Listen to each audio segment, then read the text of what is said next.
You're a great God. Thank you for your goodness. You speak life, long life, good health shall be our portion. Oh, Rasta.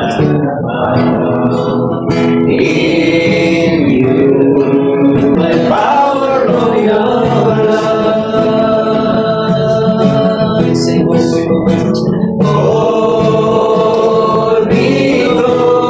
Ghost, let your love surround. Let the love of God surround. The man of God, in the name of Jesus. I speak now in the name of the Spirit that this worship will hear the man of God in the Spirit in the name of Jesus.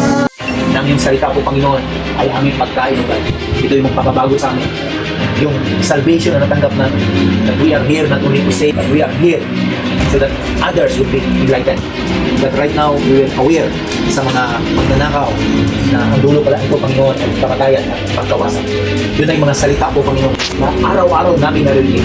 A word that full of disappointment. We are not worthy for disappointment. A word that full of fear. We are not worthy to be feared. Because greater is He that is in us than he that is in the world. We need this the power of the Holy Spirit. Father God in heaven, thank you, Lord. Na about this sa amin, Lord, we are enlightened in a short period of time. Every day, hindi kami papayag po, Panginoon, na wala kami matutunan. Spiritually, physically, may apply namin ang salita sa aming gawain sa pang-araw-araw. And right now and then, we will become fruitful in the kingdom of God that cannot be shaken. Together with me, Father, in the name of Jesus. I am equipped enough to face every situation, challenges of life. And through my life, many people will be like the good, will be blessed.